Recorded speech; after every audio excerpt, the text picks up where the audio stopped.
구독자의 취향에 따라 재생 속도를 변경하면 더 유용하게 동영상을 시청할 수 있습니다. 이 영상은 성경을 매일 한 장씩 읽는 효과가 있고 궁금한 부분을 해소할 수 있으며 맥락을 이해하는 데 도움이 될 것입니다. 민수기 28장. 민수기 28장은 이스라엘이 약속의 땅에 들어간 뒤에도 계속 지켜야 할 정기 헌물의 규례를 기록한다. 하나님께서는 날마다 드리는 번제, 안식일과 월삭의 헌물, 유월절과 무교절의 헌물, 그리고 첫 열매의 날에 드릴 헌물을 정하셨다. 28장은 하나님의 백성이 특별한 날뿐 아니라 매일과 매주와 매월과 절기마다 하나님을 기억하고 예배해야 함을 보여준다. 민수기 28장을 대표할 수 있는 핵심 키워드는 다음과 같다. 정기 헌물, 하나님께서 정하신 때마다 지속적으로 드려야 하는 헌물이다. 날마다 드리는 번제, 아침과 저녁에 어린 양 한 마리씩 드리는 계속된 헌물이다.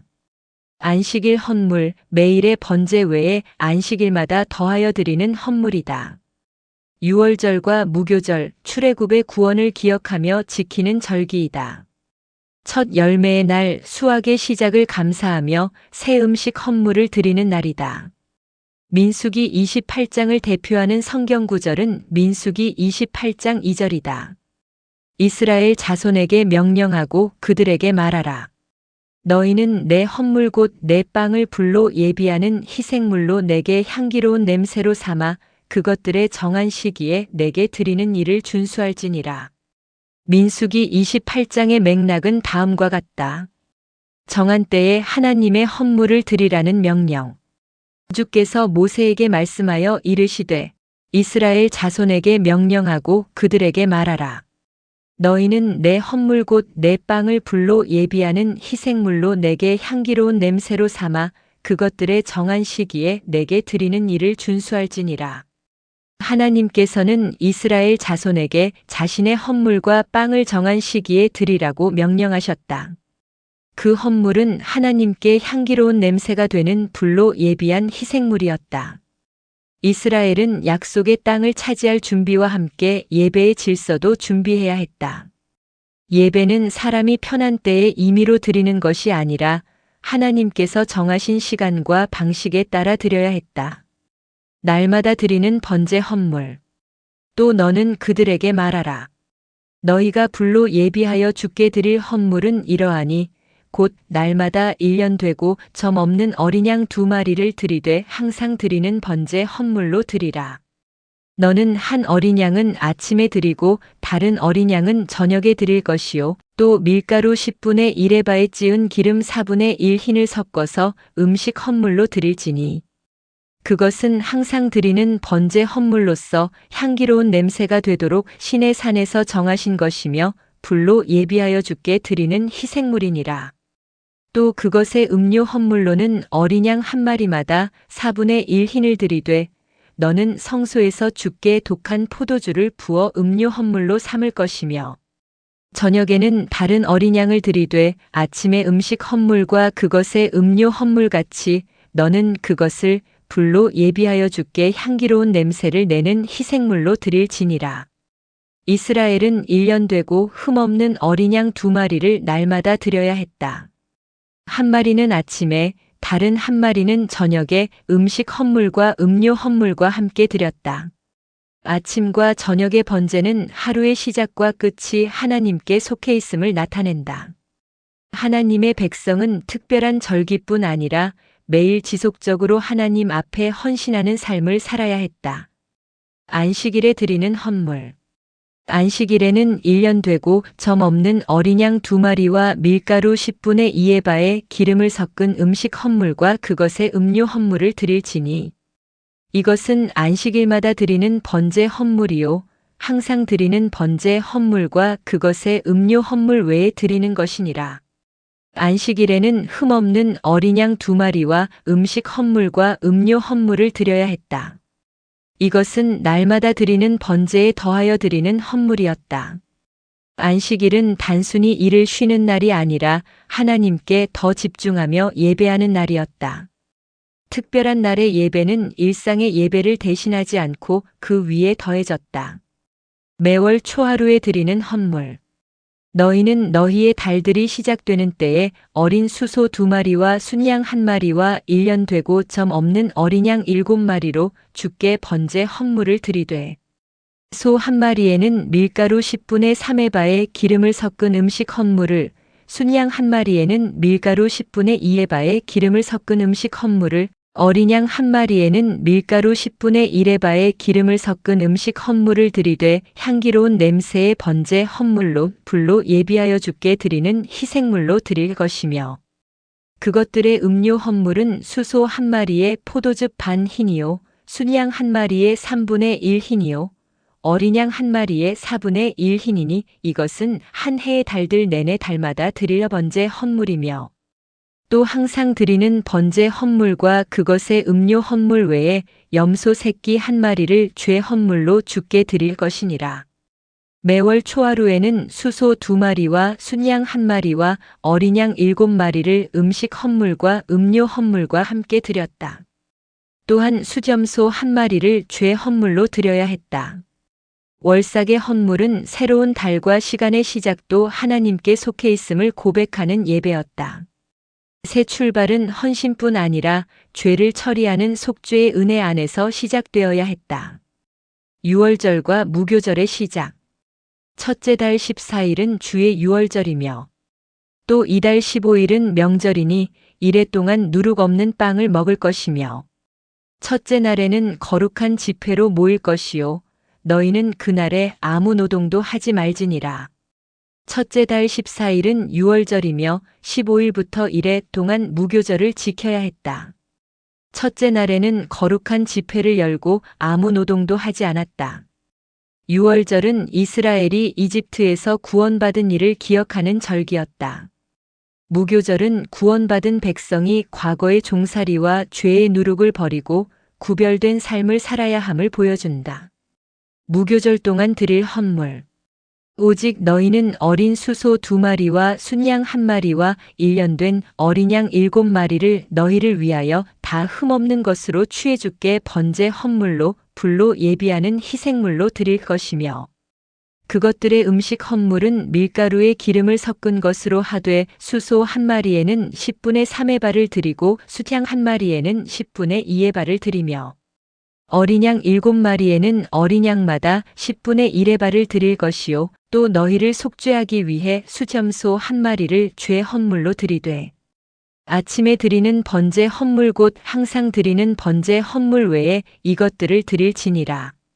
너희는 이런 방식으로 이래 동안 날마다 불로 예비하여 주께 향기로운 냄새를 내는 희생물 음식을 드리되 항상 드리는 번제 헌물과 그것의 음료 헌물 외에 그것을 드릴 것이며, 일곱째 날에는 거룩한 집회로 모일 것이요 아무 노동도 하지 말지니라. 무교절 이래 동안 수소 2마리와 순양 1마리와 어린 양 7마리를 날마다 드렸다. 음식 헌물과 음료 헌물과 함께 수점소 1마리를 죄 헌물로 드렸다. 이 헌물들은 매일의 번제에 더하여 드려졌다. 구원의 은혜를 기념하는 특별한 예배도 일상의 헌신을 대신하지 않으며 죄가 처리된 은혜 위에서 드려져야 했다. 첫 열매의 날에 드릴 헌물. 또 너희의 이레들이 지나 첫 열매를 드리는 날 곧 너희가 주께 새 음식 헌물을 가져올 때에도 거룩한 집회로 모일 것이요 아무 노동도 하지 말지니라. 오직 너희는 어린 수소 2마리와 순양 1마리와 1년 된 어린 양 7마리를 취하여 주께 향기로운 냄새로 번제 헌물을 드릴 것이며, 또 밀가루에 기름을 섞은 것을 그것들의 음식 헌물로 취하되 수소 1마리에는 10분의 3의 발을 드리고 수양 1마리에는 10분의 2의 발을 드리며, 어린 양 7마리에는 어린 양마다 10분의 1의 발을 드릴 것이요 또 너희를 속죄하기 위해 염소 새끼 1마리를 드릴지니라. 너희는 항상 드리는 번제 헌물과 그것의 음식 헌물과 그것들의 음료 헌물 외에 그것들을 드리되 너희를 위하여 흠없는 것으로 취해드릴지니라. 처음 익은 열매를 드리는 날에는 거룩한 집회를 열고 노동을 멈추었다. 수소 2마리와 순양 1마리와 어린 양 7마리를 음식 헌물과 음료 헌물과 함께 드리고 죄 헌물도 드렸다. 첫 열매를 하나님께 드리는 것은 수확과 풍요의 주인이 하나님이심을 인정하는 행위였다. 사람이 수고하지만 생명과 열매를 주시는 분은 하나님이시다. 민수기 28장의 시대적, 사회적 배경에 대하여 고찰해보자. 민수기 28장은 이스라엘이 가나안 입성을 앞둔 시점에 주어진 정기 예배의 규례이다. 새 세대가 계수되고 여호수아가 후계자로 세워진 뒤 하나님께서는 약속의 땅에서 살아갈 백성에게 예배의 리듬을 다시 가르치셨다. 고대 이스라엘의 삶은 매일과 매주와 매월과 해마다의 절기를 따라 예배와 연결되었다. 곡식과 기름과 포도주를 드린 것은 땅의 소산과 생활 전체가 하나님께서 주신 선물임을 고백하는 행위였다. 약속의 땅의 풍요는 하나님을 잇는 이유가 아니라 더욱 감사하고 예배해야 할 이유였다. 이스라엘의 생활 중심은 전쟁과 농사만이 아니라 지속적인 하나님과의 관계에 있었다. 민수기 28장을 구속사적 관점에서 고찰해보자. 날마다 흠없는 어린 양이 드려진 것은 죄 있는 백성이 거룩하신 하나님께 나아가기 위해 지속적인 속죄와 헌신이 필요함을 보여준다. 그러나 이 제사들은 반복되어야 했으므로 완전한 속죄는 아니었다. 유월절의 어린 양은 장차 참된 유월절 어린 양이 되실 예수 그리스도를 바라보게 한다. 예수 그리스도께서는 단번에 자신을 희생 제물로 드리심으로 반복되는 희생 제사를 완성하셨다. 첫 열매의 절기는 하나님께서 주실 생명과 수확의 시작을 나타낸다. 모든 헌물과 절기는 궁극적으로 그리스도 안에서 완성될 구원과 감사와 참된 예배를 가리킨다. 민수기 28장을 통하여 하나님께서 우리에게 주시는 메시지에 대하여 고찰해보자. 하나님께서는 신앙이 특별한 순간의 감정에 머물지 않고 삶의 일정한 리듬이 되기를 원하신다. 하나님의 백성은 하루와 한 주와 한 달과 한 해의 중심에 하나님을 두어야 한다.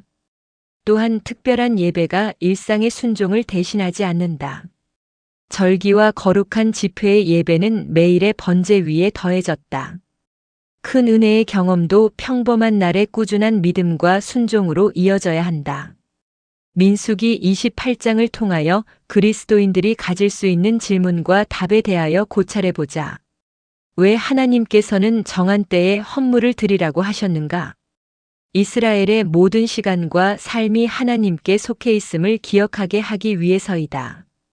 예배는 마음이 내킬 때만 하는 일이 아니라 지속적으로 지켜야 하는 삶의 중심이었다. 왜 아침과 저녁마다 번제를 드렸는가? 하루의 시작과 끝을 하나님께 드리기 위해서이다. 이는 하루 전체가 하나님의 은혜와 주권 아래 있음을 고백하는 행위였다. 왜 안식일과 절기의 헌물은 날마다 드리는 번제 외에 더하여 드렸는가? 특별한 날의 예배가 매일의 기본적인 헌신을 대신할 수 없기 때문이다. 일상의 예배 위에 특별한 감사와 헌신이 더해져야 했다. 왜 기쁨의 절기에도 죄 헌물을 드렸는가? 감사하고 기뻐하는 순간에도 죄 있는 사람은 속죄의 은혜가 필요하기 때문이다. 참된 예배의 기쁨은 죄가 처리되고 하나님과의 관계가 회복된 은혜 위에 있다. 민수기 28장은 오늘 그리스도인에게 어떤 의미가 있는가? 예수 그리스도의 완전한 속죄를 의지하며 매일의 삶을 하나님께 드려야 함을 가르친다. 오늘날 같은 희생 제사를 반복하지는 않지만 시간과 수고와 열매를 하나님께 드리는 예배의 원리는 계속된다. 우리의 묵상 기도와 신앙적 다짐을 해보자. 우리는 하나님을 특별한 날에만 찾지 않고 매일의 삶 속에서 기억해야 한다. 하루의 시작과 끝, 한 주와 한 달과 삶의 모든 계절을 하나님께 속한 시간으로 여기며 꾸준히 예배해야 한다. 또한 우리의 모든 예배가 완전한 희생 제물이신 예수 그리스도의 속죄 위에 있음을 기억해야 한다. 하나님께서 주신 시간과 수고와 열매를 감사로 드리며 삶 전체가 향기로운 헌물이 되도록 충성스럽게 살아가는 사람이 되어야 한다. 아멘. 주 예수여 속히 오시옵소서. 더 널리 알리기 위하여 구독, 좋아요, 댓글에 아멘을 부탁드립니다. 감사합니다.